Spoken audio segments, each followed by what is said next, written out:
We are pushing to hit 1,000 subscribers, so take a second to hit that subscribe button, like the video, and leave a comment below to give us the motivation to produce more high-quality videos. In 1920s Britain, a middleweight fighter beat every world champion in his path, yet he ended his life half-blind, missing a lung, and driving a delivery truck just to survive. Len Johnson did not lose his titles in the ring. He lost them to Rule 36. The British boxing industry used him to sell tickets, then used a racist law to ban him from fighting for championships because his father was black.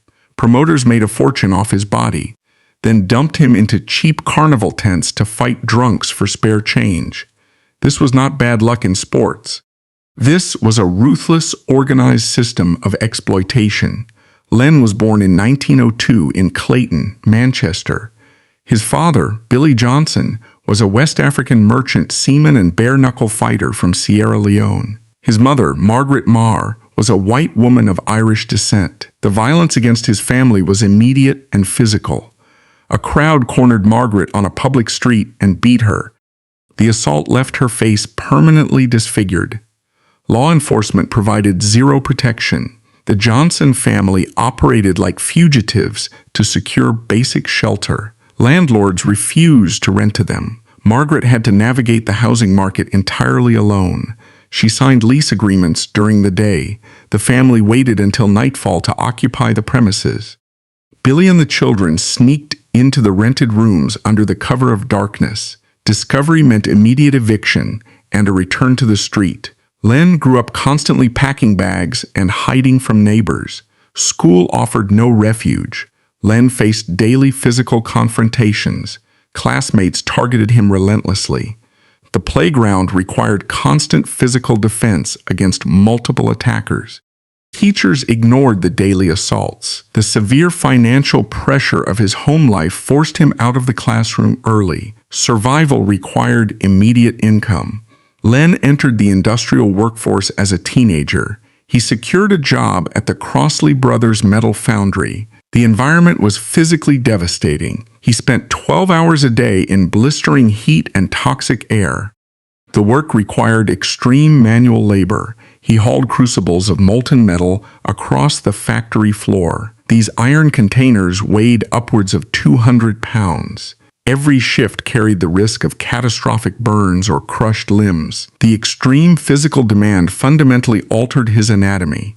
Hauling heavy iron built dense muscle mass across his back and shoulders.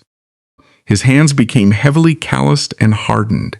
The oppressive heat of the foundry built immense cardiovascular stamina. The brutal labor accidentally forged a hardened physical specimen capable of enduring massive physical stress. Billy Johnson recognized the physical threats his son faced daily. He passed down his knowledge of dockside bare-knuckle combat. There was no formal boxing gym, no heavy bag, and no trainer holding mitts. Len wrapped his hands in shredded rags to protect his knuckles from the concrete. He took a discarded laundry line from his mother and used it to skip rope in the alleyways behind their rented rooms. The training was strictly utilitarian. Billy taught him how to survive an unprovoked street ambush. Len learned head movement by dodging bare fists in confined spaces. The objective was purely defensive. Taking a beating on the street meant he could not report to the foundry the next day. A missed shift meant no food. He learned to read the subtle weight shifts of his attackers. He practiced slipping incoming strikes by fractions of an inch. He developed a counterpunching style based entirely on precision and timing. He built his defensive mechanics not for athletic glory, but as a mandatory shield against a violently hostile environment. Len Johnson entered professional boxing in January 1922. The British sporting landscape operated as a highly stratified financial machine. Wealthy industrialists and aristocratic syndicates controlled the upper echelons of the industry. They managed the prestigious venues in London and dictated all championship title opportunities. Working-class fighters from the industrial north served as the disposable labor force for this machine. The regional promoters in Manchester saw an immediate asset in Len. They expected a crude street brawler who would absorb massive physical damage to entertain paying crowds.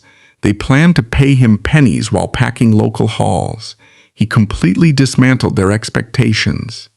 Standing 6 feet 1 inch tall, he possessed a severe anatomical advantage over standard middleweight competitors. His reach extended far beyond his opponents. He refused to engage in senseless brawling. He utilized precise geometric angles to neutralize incoming attacks. He kept his chin tucked securely behind his lead shoulder. He tracked the footwork of his opponents to anticipate their forward momentum. When they committed to a strike, he slipped offline and countered with rapid right hands. The sporting press eventually labeled his signature counter the English Flash. His defensive mechanics were so structurally sound that he rarely took clean hits to the head. His face remained completely devoid of the heavy scar tissue typical of professional fighters in that era. This supreme technical efficiency presented a massive problem for the British boxing elite. The syndicate bosses profited heavily from the sport, but they maintained strict racial boundaries regarding who could be marketed as a champion. A mixed-race fighter, dominating white opponents, disrupted their entire promotional hierarchy. They could not allow him to become the face of domestic boxing. Promoters immediately isolated him financially to contain his rise. Regional managers locked him into predatory contractual agreements. Standard management cuts during this era were already exploitative, but Len faced an entirely separate tier of financial extraction. His bout agreements were heavily skewed. He received flat, minimal purses regardless of ticket sales or arena attendance. His white opponents routinely earned vast percentages of the gate revenue for fighting him, even when Len defeated them by knockout. The promoters knew he had no alternative options for income. If he refused the low pay, they simply removed him from the fight card entirely. The syndicate bosses choked his earning potential while utilizing his immense popularity to sell out working-class venues across the north of England. He fought with mechanical frequency to counter the financial starvation. The regional promoters realized his defensive style minimized his recovery time. Because he did not absorb heavy facial damage or concussions, they could book him on consecutive weekends. They treated his body like an industrial asset operating at maximum capacity. He fought dozens of times within a 3-year window. He cleared out the local competition with absolute precision. He defeated established regional names in smoke-filled halls and converted theaters. His sheer volume of victories forced him into the national middleweight rankings by brute force. The elite boxing establishment realized financial starvation was not enough to stop his ascent. They needed a legally binding mechanism to permanently bar him from the championship structure. The British Boxing Board of Control stepped in to execute the administrative kill shot. The board functioned as the supreme governing body for the sport in the United Kingdom. They controlled all official championship titles and sanctioned all major events. To neutralize Len, they activated a specific legislative barrier known as Rule 36. This mandate did not originate in the 1920s. The sporting elite had drafted it back in 1911 to protect domestic champions from international challengers, specifically targeting black fighters from America and the colonies. The board weaponized the old rule directly against Len Johnson just as he reached his physical prime. The written rule explicitly stated that any contestant competing for a British championship title had to prove they were born to 2 white parents. It was a sterile, bureaucratic regulation designed to execute a racist agenda. The board used a piece of paper to build a permanent ceiling over his career. The enforcement of Rule 36 carried devastating financial consequences. The ultimate prize in domestic boxing was the Lonsdale belt. Winning this physical trophy guaranteed a fighter massive pay increases, lucrative commercial endorsement deals, and guaranteed percentages of gate receipts. By enforcing the mandate, the executives deliberately severed his access to top-tier income. They locked him in the financial basement of the sport. The doors to the premium arenas were slammed shut. The National Sporting Club in London operated out of Covent Garden as a private organization composed of aristocrats, military officers, and wealthy men.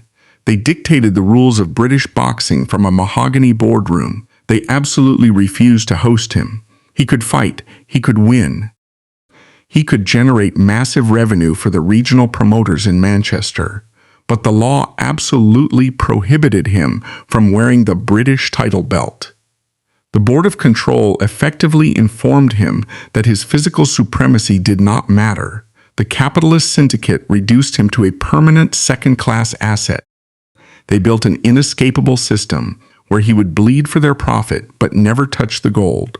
Len Johnson attempted to break the institutional blockade with undeniable violence.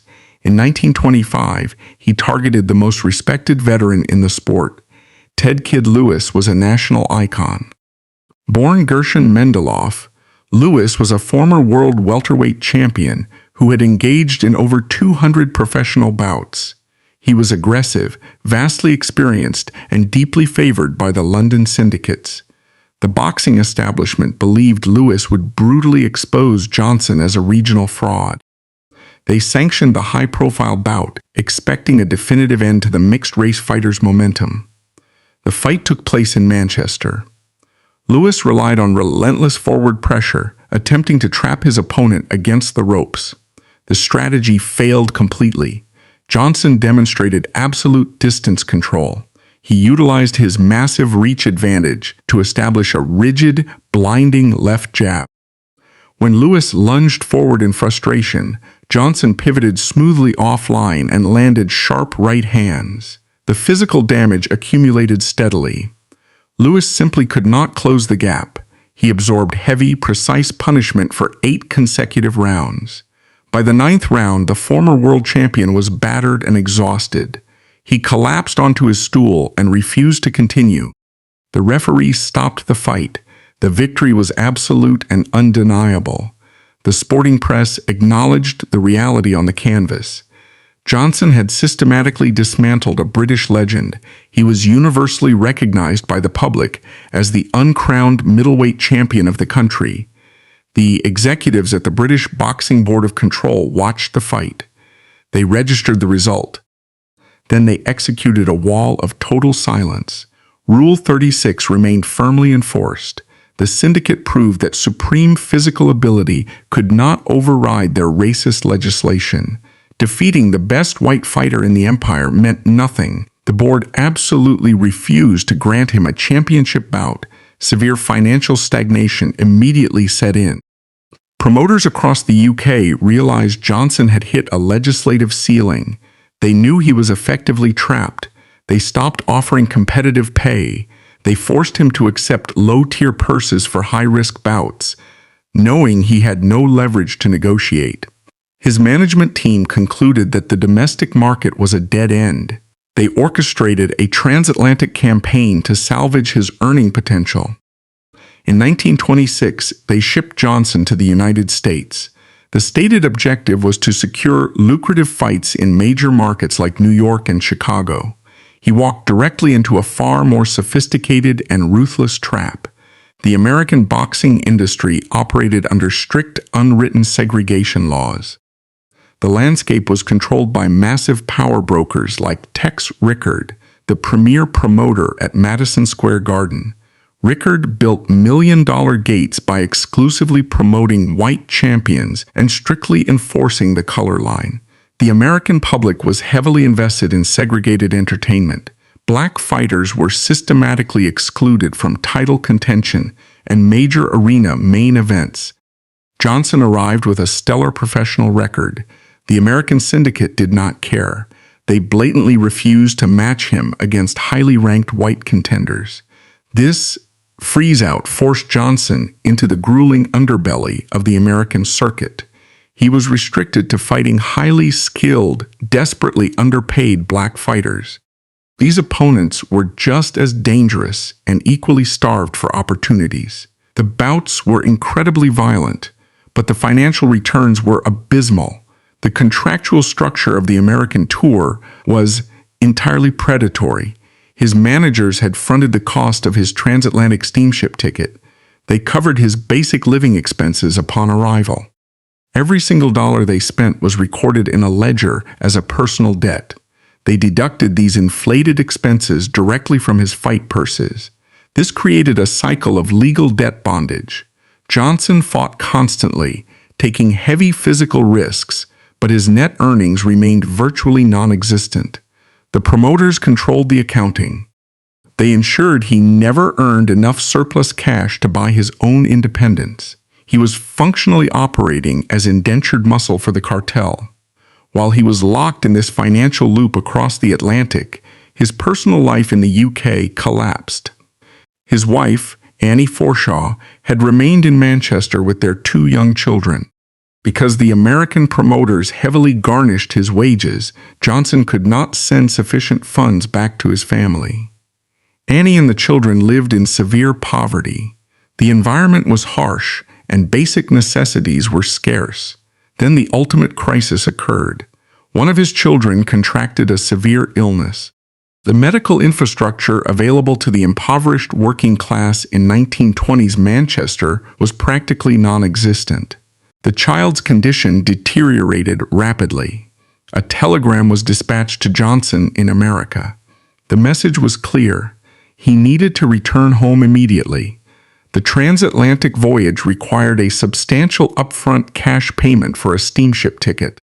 Johnson went to his promoters and requested an emergency advance on his upcoming fight earnings. The promoters looked at their ledgers and flatly refused. They held him strictly to the brutal terms of his contract.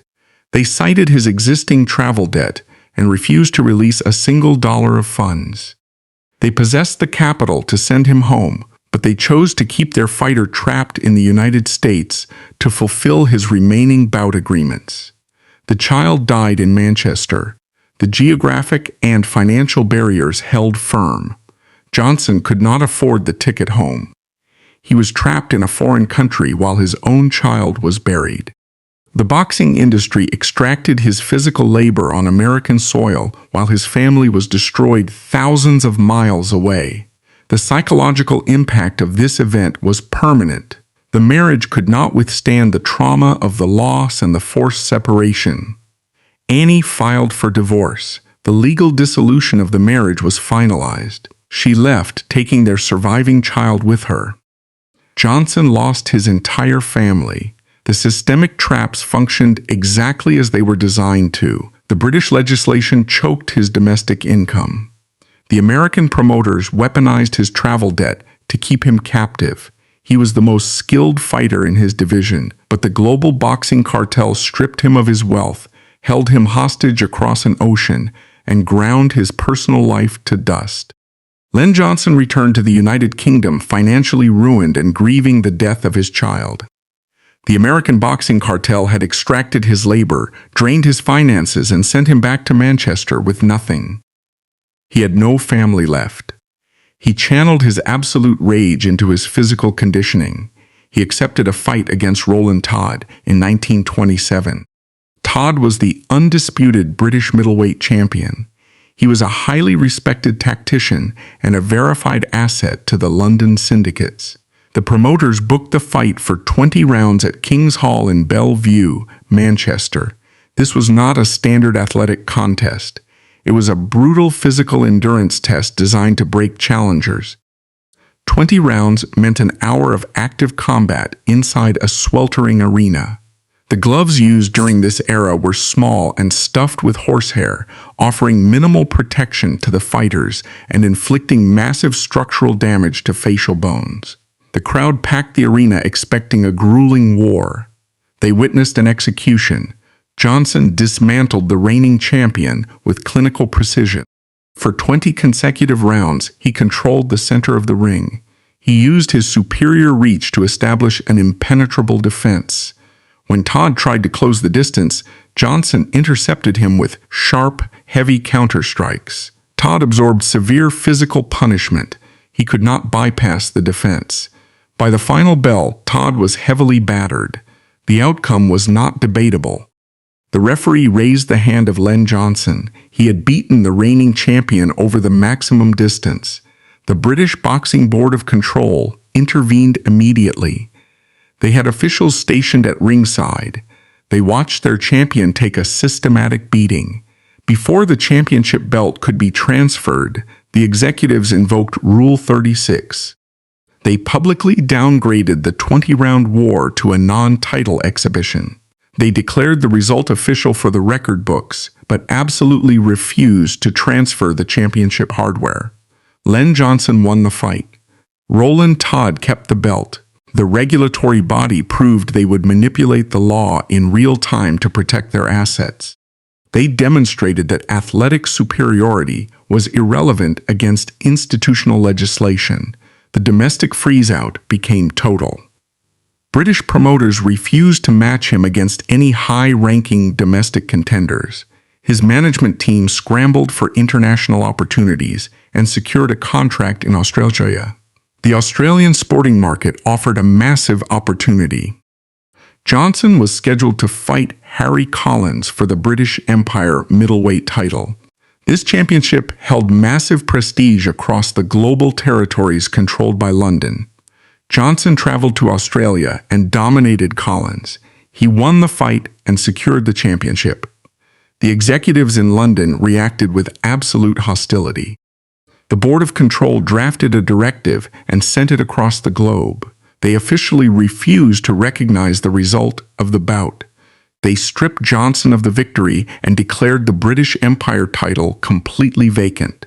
This blatant corruption enraged the local Australian boxing syndicates. Hugh D. McIntosh, a prominent and wealthy boxing promoter, refused to accept the ruling from London. McIntosh spent his own money to forge a custom championship belt. He presented it to Johnson as a physical acknowledgement of his victory. The gesture highlighted the absurdity of the situation. A foreign promoter had to privately manufacture a trophy because the British sporting authorities refused to acknowledge their own citizen. This overseas campaign exposed the deep layers of corruption embedded in the boxing economy. The sport was driven by massive, unregulated betting syndicates. Millions of dollars changed hands illegally in smoke-filled arenas. The men running these gambling rings heavily influenced the officials. Referees and judges were routinely bought to protect the financial interests of the mob. When Johnson stepped into the ring, he was not just fighting his opponent, he was fighting the judges, the referee, and the organized crime syndicates backing the white fighters. The corruption became completely blatant. Johnson fought Frank Burns and dominated the bout from the opening bell. He landed the heavier strikes and controlled the pace. The judges submitted their scorecards and declared the fight a draw. The betting syndicates kept their money. He traveled to Europe and fought the Belgian champion Piet Hoban. Johnson outclassed him completely. The officials handed the victory to Hoban on a rigged scorecard. The most egregious robbery occurred back in Australia against Billy Cook. Johnson overwhelmed Cook. He knocked Cook to the canvas 4 separate times. Cook was barely conscious and incapable of defending himself. The referee realized Cook was about to be knocked out permanently, which would destroy the local betting lines. The referee abruptly stopped the fight and disqualified Johnson, claiming he threw a low blow. There was no foul. It was a phantom call designed entirely to protect the financial investments of the local crime syndicates. The root cause of this relentless persecution was not just financial, it was deeply political. The British government maintained a vested interest in the racial optics of professional sports. The British Empire controlled massive colonial territories across Africa and Asia. The global political climate was highly volatile. The government relied on the strict enforcement of racial superiority to maintain order in the colonies. The Home Office, heavily influenced by imperialists like Winston Churchill, monitored the cultural impact of black athletes. A black man physically destroying white champions in front of thousands of spectators completely shattered the myth of white physical supremacy. The politicians feared that a black British champion would become a symbol of resistance. They believed his victories would be celebrated in the colonies and would directly inspire anti-colonial uprisings. The destruction of his career was not just a side effect of a racist sporting culture. It was a deliberate, calculated mechanism of imperial crowd control. The politicians needed him invisible. The boxing syndicates needed his cheap labor. Together, they built a bureaucratic machine to strip him of his titles, steal his wages, and erase him from the public record. He was the greatest fighter in the empire, but the state classified him as a political threat and sentenced him to sporting exile. The physical bill finally came due.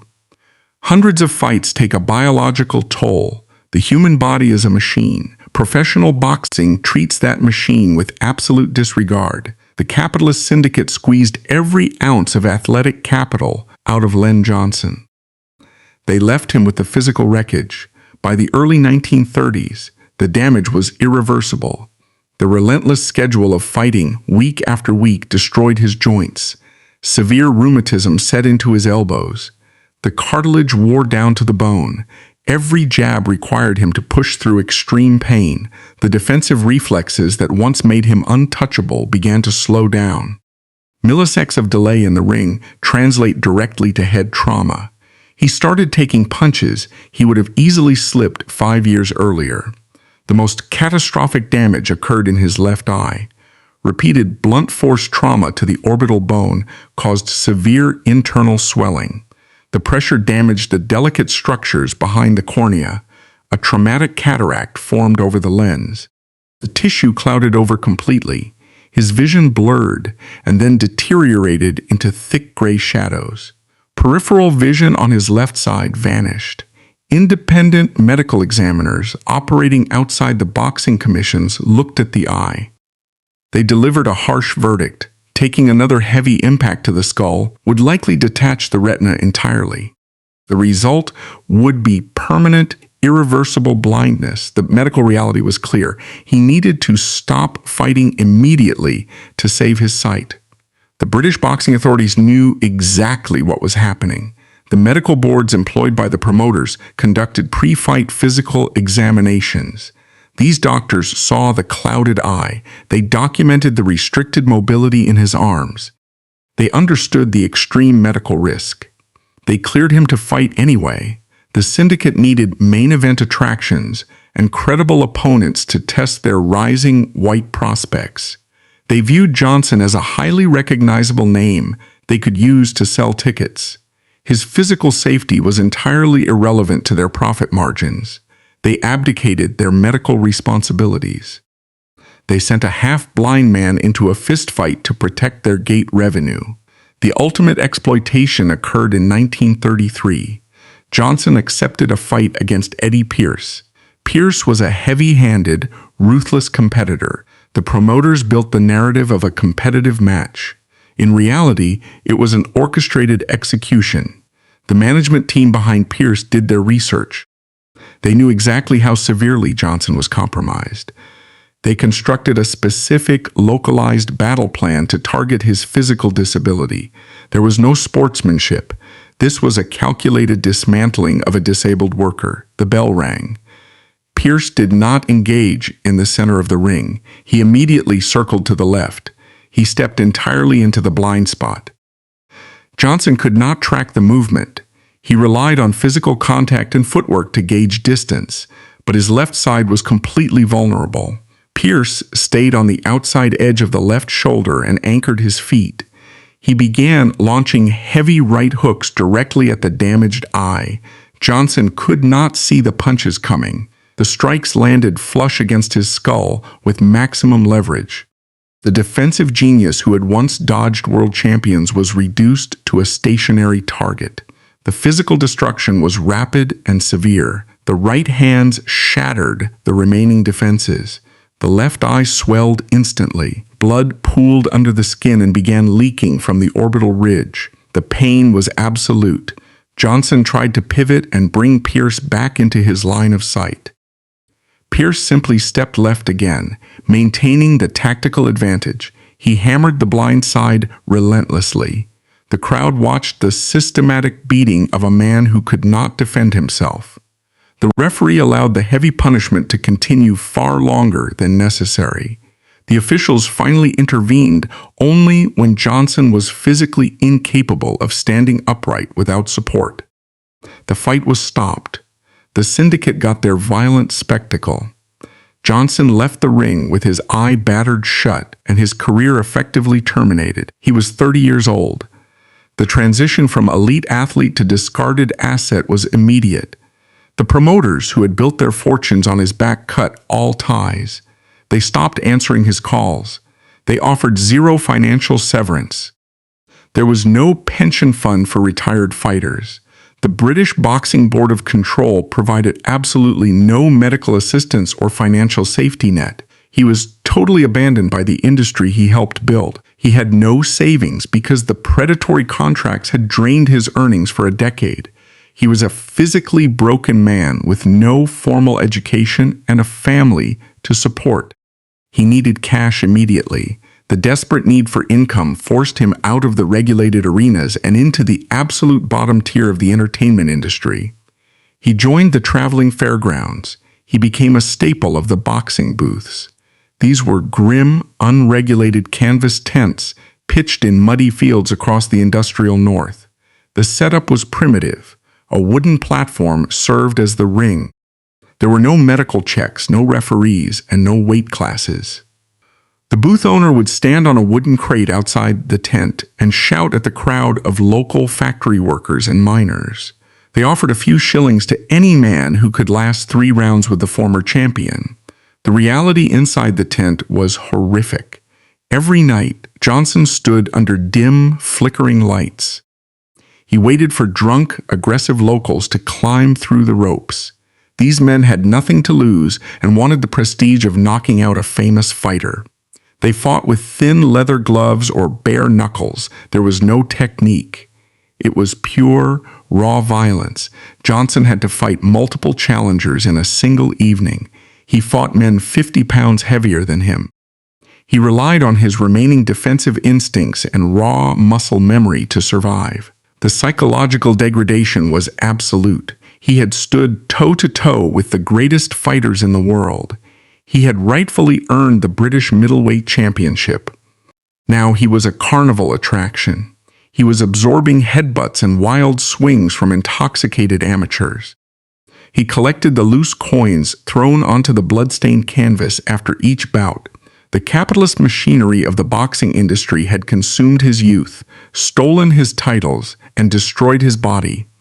The men in tailored suits who ran the London syndicates sat in luxury private clubs, entirely insulated from the consequences of their legislation. Len Johnson stood in the mud, half blind, bleeding for pennies to survive the winter. The boxing industry discarded Len Johnson into the dirt, but they failed to break his psychological framework. The survival instincts forged in the Crossley metal foundry and sharpened in the boxing ring remained intact. He understood the mechanics of exploitation perfectly. He had spent a decade being bled dry by a capitalist syndicate. He realized the promoters, the corrupt referees, and the British Boxing Board of Control were simply cogs in a much larger machine. The entire socio-economic system of the British Empire relied on the extraction of cheap labor and the strict enforcement of racial hierarchies. If the state prohibited him from fighting inside a regulated ring, he would shift the battleground to the streets.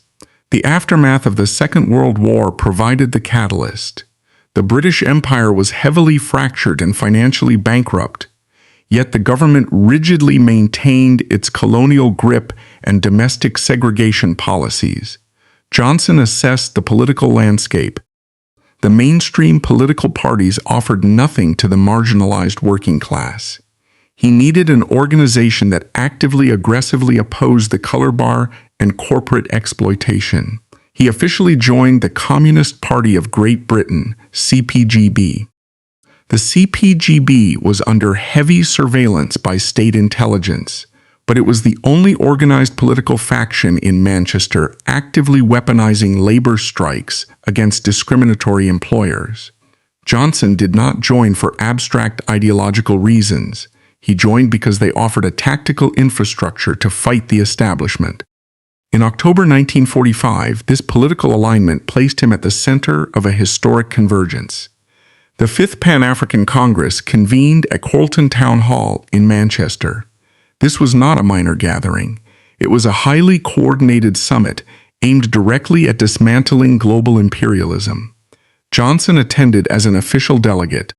He sat in the same hall as the future architects of African independence, including Kwame Nkrumah, who would lead Ghana, and Jomo Kenyatta, the future president of Kenya. The delegates debated the immediate dissolution of colonial rule. Johnson brought a localized, brutal perspective to the summit. He provided first-hand testimony on how the British establishment weaponized domestic laws to enforce racial suppression within the homeland. He transitioned from a discarded athlete to a recognized political operative. While he built his political network, he systematically reconstructed his personal life.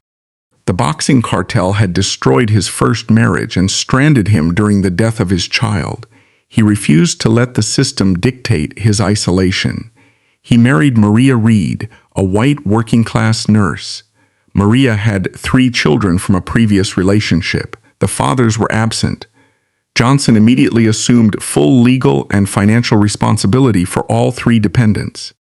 Shortly after, a fatal medical crisis struck the family. Maria's sister died unexpectedly, leaving behind 3 more orphaned children. The state orphanage system in the 1940s was notoriously harsh. Johnson bypassed the state entirely. He took all 3 orphans into his own home.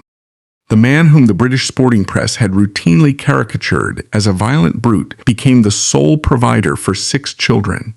He worked exhausting manual labor shifts at local docks and factories just to keep them fed. He recognized that individual survival was not enough. The working class needed physical fortresses to organize. In 1946, Johnson collaborated with Sid Booth and Wilf Charles. Both men were hardened veterans who had fought against fascism. Together, they founded the New International Society in Manchester. They secured a physical building. It operated as a direct countermeasure to the segregated social clubs dominating the city. The society provided a secure location where black and white laborers could congregate, share resources, and organize union actions without police harassment. It became a tactical headquarters for local civil rights campaigns. The defining confrontation of his political career occurred on September 30, 1953. The target was the Old Abbey Tap House, a prominent pub in Greenheath, Manchester. The establishment enforced a strict unwritten color bar. They routinely denied entry and service to black patrons. Management used this segregation policy to attract a specific white clientele. Johnson identified the pub as a critical vulnerability in the local segregation network. He did not act impulsively. He planned a deliberate provocation. Johnson walked into the Old Abbey Tap House accompanied by his close friend Wilf Charles. Johnson was a lifelong teetotaler. He strictly avoided alcohol. He did not go to the pub for a drink. He went to force a legal and public confrontation. They approached the bar. Charles ordered a pint of beer. Johnson ordered a soft drink. The bartender refused to serve Johnson, explicitly citing the management's ban on black customers. The trap was sprung. Johnson did not raise his voice. He did not throw a punch. He utilized the precise tactical patience he once used to dismantle world champions. He walked out of the pub and immediately activated the network he had spent years building. He initiated a coordinated economic blockade. Within 72 hours, Johnson mobilized over 200 members of the local labor unions. Black and white workers marched to the Old Abbey Tap House. They did not riot. They executed a highly disciplined, peaceful occupation of the surrounding streets. They physically blocked the entrances. They cut off the pub's entire revenue stream. Delivery trucks could not unload. Regular patrons could not enter. The business was paralyzed instantly. Johnson escalated the pressure vertically. He bypassed local law enforcement and went directly to the top of the municipal power structure. He leveraged his political connections to secure public endorsements from Mayor Abraham Moss and Bishop William Greer. The optics were disastrous for the pub management. They were losing massive amounts of daily revenue, and the highest political and religious authorities in Manchester were publicly condemning their business practices. The blockade held firm. The financial hemorrhage became unsustainable. The pub owner capitulated completely. He publicly revoked the color bar. To finalize the surrender, the owner was forced to stand behind the bar, look Len Johnson in the eye, and serve him a drink. Johnson broke the segregation policy of a major establishment without throwing a single strike. He used working-class solidarity to choke the capitalist cash flow of a racist business. The system that had stripped him of his championship belts was utterly defenseless against his organized resistance. The physical debt incurred in the boxing ring and the iron foundry finally caught up to Len Johnson. By 1954, his respiratory system collapsed. Decades of inhaling toxic fumes at the Crossley plant, combined with the extreme cardiovascular strain of professional fighting, permanently destroyed his lungs. Doctors admitted him to the hospital and performed a pneumonectomy, surgically removing one of his lungs entirely. The British Boxing Board of Control offered zero financial assistance for the medical procedure. The national sporting establishment abandoned him completely. He only survived the post-operative period because his political allies in the labor unions intervened. They secured a temporary medical transfer to a union-funded sanatorium on the Black Sea coast in the Soviet Union to ensure he did not die in a Manchester slum. When Johnson returned to the United Kingdom, the economic reality of his exile was absolute. There was no sports pension. There were no royalty checks for a man universally recognized as the former uncrowned champion of the empire. Operating on a single lung and severely compromised vision, he was forced directly back into heavy manual labor to feed his dependents. He took jobs driving heavy commercial trucks. He hauled cargo on the loading docks. He eventually secured a position as a floor foreman at Jack Silverman's factory in Oldham. His anatomy was fundamentally broken, but the financial demands of survival required him to work grueling, physical shifts until he was 70 years old. During these final years of forced labor, a devastating psychological blow struck him. While operating a large transport vehicle, a local child ran out onto the street. The child stepped directly into Johnson's blind spot, the exact side where his left eye had been permanently destroyed in the boxing ring decades earlier. Johnson could not see the child. He could not stop the heavy vehicle in time. The impact was fatal. Police investigators examined the scene, reviewed the blind spot, and officially cleared Johnson of all criminal negligence. The law recognized it as a tragic, unavoidable accident. However, for a man who had spent his entire life defending his family and adopting local orphans, the event was psychologically fatal. The guilt shattered his remaining mental resolve. He withdrew completely into himself, suffering the trauma in absolute silence. Len Johnson died on September 28, 1974, at Oldham General Hospital. He was 71 years old. There was no state funeral. There was no official statement from the British government. The boxing promoters who had built their estates using the gate revenue from his fights did not attend his burial. The British Boxing Board of Control did not issue a posthumous apology for enforcing Rule 36. They successfully executed their primary objective. They erased his name from the mainstream public record. The autopsy of his career leaves zero room for romanticizing the sport. The British Empire and its boxing syndicates recognized a supreme athletic talent and systematically weaponized institutional law to strip him of his rightful wealth and prestige. They fed him into a regulated meat grinder, maximized their profit margins from his physical destruction, and threw him back into the industrial slums when his body finally gave out. The capitalist machinery demands blood to function. It created a god in the ring, extracted every ounce of his prime, and discarded the empty shell into the dirt.